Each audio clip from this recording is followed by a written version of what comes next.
नमस्कार साथियों, अगर आप भी मेरी तरह एक सीएससी वीएलई हैं, कॉमन सर्विस सेंटर संचालक हैं, तो भैया आपके लिए है बहुत बड़ी खुशखबरी, क्योंकि अब विवाह सहायता योजना का फॉर्म हमारे सीएससी पोर्टल के जरिए भरा जाएगा और इससे तगड़ी कमाई होने वाली है हमारे सीएससी वीएलईज की, और आम जन को भी बड़ी आसानी से घर के पास में ही सारी सुविधा मुहैया होने वाली है। तो इस विवाह सहायता योजना के लिए कौन कौन पात्र है, किन किन दस्तावेजों की आवश्यकता होगी और कैसे आपको ऑनलाइन फॉर्म फिल करना है, ये सारी जानकारी आज की इस सिंगल वीडियो के भीतर मैं आपको देने वाला हूं। ये बहुत महत्वपूर्ण वीडियो है, तो अपने और भाई बहनों को भी जरूर शेयर कीजिएगा। भैया अगर आपने नया सीएससी एमपी ऑनलाइन सेंटर खोला है तो हमने आपके लिए शुरू किया है सीएससी फ्री कोर्स 2026, जिसमें हमने बहुत सारा ऑनलाइन का काम आपको सिखाया है।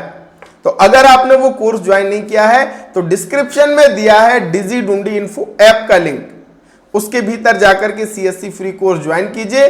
साथ ही कोई भी दिक्कत अगर आपको आए तो वहां पे लाइव चैट का ऑप्शन बिल्कुल फ्री में आपके लिए दिया है, स्क्रीनशॉट के साथ व्हाट्सएप की तरह आप उसे यूज कर सकते हैं। तो चलिए साथियों शुरू करते हैं, और सबसे पहले आपको इस योजना की पात्रता जाननी चाहिए, इस योजना का उद्देश्य और किन दस्तावेजों की आवश्यकता होगी यह समझना बहुत जरूरी है, ताकि कौन पात्र हो कौन पात्र नहीं है ये आप आसानी से तय कर पाएंगे और आमजन को भी बता पाएंगे कि भैया इन दस्तावेजों की आपको आवश्यकता होगी।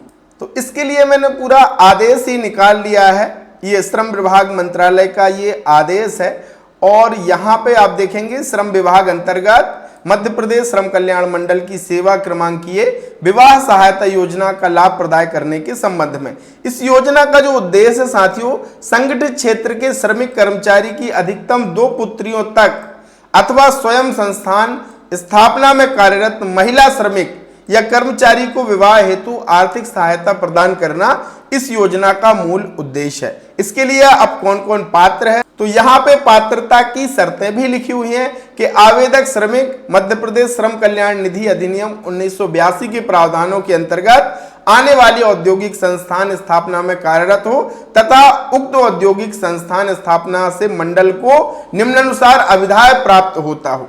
निर्धारित प्रारूप में आवेदन विवाह तिथि से 15 दिवस के पूर्व, विवाह तिथि से 1 दिवस के पूर्व तक कार्यालय में प्राप्त होना आवश्यक है। यानी विवाह की जो तिथि है उससे 15 दिन पहले आवेदन करना होगा। विवाह संपन्न होने के पश्चात प्राप्त आवेदन पर विचार नहीं किया जाएगा, इस बात का आपका विशेष ध्यान रखना है।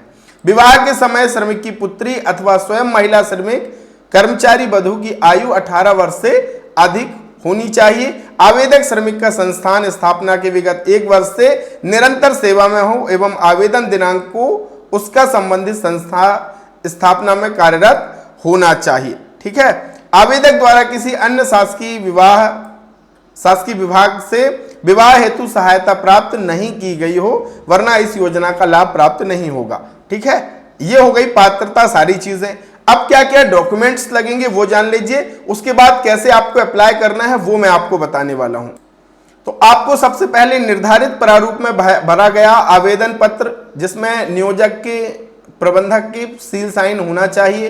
निर्धारित प्रारूप में स्वघोषणा पत्र, श्रमिक कर्मचारी वधू की आयु के संबंध में 8वीं 10वीं की मार्कशीट, विवाह पत्रिका की मूल प्रति यानी शादी कार्ड जो होता है वो है ना, पुत्री महिला श्रमिक जिसका विवाह होना है उसका आधार कार्ड, समग्र आईडी भी चाहिए होगा, बैंक का पासबुक, श्रमिक का नाम, खाता, आईएफएससी कोड उसमें स्पष्ट दिखाई देना चाहिए। आवेदक श्रमिक का संस्था जो स्थापना द्वारा जारी परिचय पत्र है, आईडी कार्ड है, वो आपको अपलोड करना होगा, और आवेदक की पुत्री या स्वयं महिला कर्मचारी जिसका विवाह हो रहा है उसका नवीनतम फोटो ये लगेगा।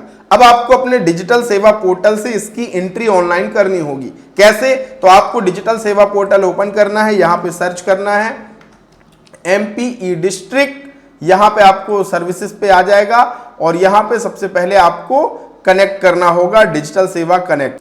इसके बाद आप यहाँ पे देखेंगे आपको सारी सर्विसेज मिल जाएंगी। तो यहाँ पे आप श्रम विभाग के अंतर्गत आपको 2.33 ये वाला जो है विवाह सहायता योजना श्रम कल्याण मंडल, यहाँ पे आपको क्या करना है, इस पे आपको अप्लाई नाउ पे क्लिक करना है। अप्लाई नाउ पे क्लिक करने के बाद एक रेफरेंस नंबर जनरेट होगा, इसको नोट डाउन करके आप जरूर रख लीजिए। इसके बाद ओके पे क्लिक कीजिए और आपको यहां से रजिस्ट्रेशन फॉर्म भरना है। उससे पहले एक चीज आप विशेष ध्यान रखिए, यदि आपने डिजिटल सिग्नेचर टोकन नहीं बनवाया है तो आप आवेदन सबमिट नहीं कर पाएंगे। अब बहुत सारे नए वीएलईज हैं, तो भैया ये डिजिटल सिग्नेचर टोकन होता क्या है ये भी समझ लीजिए। ये है भैया डिजिटल सिग्नेचर टोकन, ये जिसे हम कहते हैं डिजिटल सिग्नेचर सर्टिफिकेट डीएससी। अगर आपका ये नहीं बना है तो आपको बनवाना पड़ेगा। अगर आपका एक्सपायर हो गया है तो आपको रिन्यू कराना पड़ेगा और इसके लिए आपको कहीं जाने की जरूरत नहीं। हम साथियों पूरे भारत में, आप किसी भी राज्य किसी भी जिले से हो, घर बैठे डिजिटल सिग्नेचर बनाने की सर्विस आपको देते हैं, बना करके डीएससी देते हैं सबसे कम पैसे में।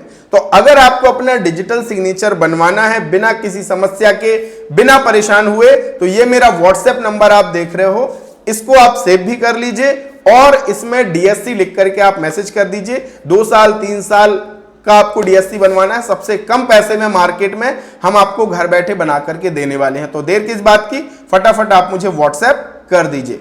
इसके बाद यहाँ पे समग्र आईडी डाल करके और सारी चीजें आप यहाँ पे आपको भर करके डॉक्यूमेंट अपलोड करके फॉर्म सबमिट कर देना है। संबंधित विभाग इस पे कार्रवाई करके और फिर पात्र होने पर फायदा मिलने वाला है। तो आप यहाँ पे जम करके पैसा इसमें कमा सकते हैं। लोगों के और डॉक्यूमेंट्स आप यहाँ पे अगर बनाएंगे तो भी उससे भी कमाई होगी। लेकिन आज से ही आप ज्यादा से ज्यादा प्रचार प्रसार कीजिए कि किसी को अगर विवाह सहायता योजना का फायदा लेना है, कोई श्रमिक बंधु है, तो वो आकर के हमारे सेंटर पे भी अब रजिस्ट्रेशन करा सकता है। सीएससी पोर्टल पर भी ये सर्विस अब लाइव हो चुकी है। तो आज से ही ज्यादा से ज्यादा प्रचार प्रसार कीजिए और ऐसे ही और नई सर्विसेज, नई जानकारी पाने के लिए हमारे साथ जुड़िए। चैनल को अगर सब्सक्राइब नहीं किया है तो कर लीजिए ताकि आने वाली और अपडेट आपको मिलती रहे। बहुत बहुत धन्यवाद। Thank you so much.